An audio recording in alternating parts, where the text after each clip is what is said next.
கர்த்தருடைய நாமத்துக்கு மகிமையுண்டாவதாக. இன்றைய வார்த்தை ஏசாயா 60:20. உன் சூரியன் இனி அஸ்தமிப்பதுமில்லை, உன் சந்திரன் மறைவதுமில்லை.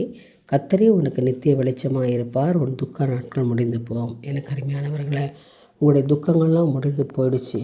ஏனென்றால் தேவன் புதிய காரியத்தை செய்ய காத்து கொண்டிருக்கிறார். அதனால் சூரியன் அஸ்தமிக்காது, சந்திரனும் மறையாது, ரெண்டுமே தன்னுடைய வேலைகளை செய்யும். அதனால் உங்களுக்கு மறைவுகள் ஒளிவுகள் இல்லை. கர்த்தர் நித்திய பிரகாசமாக இருக்க போகிறார். இல்லையா, இந்த உலகத்தை நம்பி நீங்கள் வாழ வேண்டியதில்லை, கர்த்தரை நம்பி நீங்கள் வாழ போகிறீங்க. ஏனென்றால் கர்த்தரே உனக்கு நித்திய வெளிச்சம், அவருடைய முக பிரகாசத்தை உங்கள் மேலே இந்த மாதத்தில் வீச செய்ய போகிற இந்த நாளில் மிகப்பெரிய ஒரு பிரகாசம் உங்கள் மேலே காணப்பட போகுது. அதனால் நீ இனி துக்கப்பட வேண்டியதில்லை, இனி உனக்கு கலக்கம் இல்லை, இனி துக்கம் இல்லை, இனி கண்ணீர் இல்லை. இன்றையிலேருந்து ஒரு சமாதானத்தையும் ஒரு சந்தோஷத்தையும் ஒரு மனமகிழ்ச்சியை நான் உனக்கு கொடுக்குறேன்.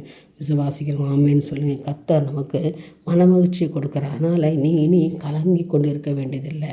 இனி பயப்படாதே, நான் உன்னோடு இருக்கிறேன், நான் உன்னை ஆசீர்வதிக்கிறேன், நான் உனக்கு ஒடுங்கின ஆவிக்கு பதிலாக துதியின் உடையை கொடுக்குறேன். அல்லேலூயா.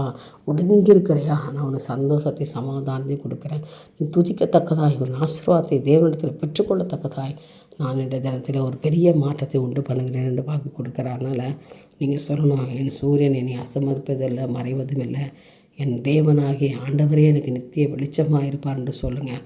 கர்த்தருடைய வெளிச்சம், அவருடைய பிரகாசம், அவருடைய மகிமை இந்த நாள் முழுவதும் உன்னை நடத்துவதாக. என் தேவனுக்கே மகிமை உண்டாகட்டும். ஆமென்.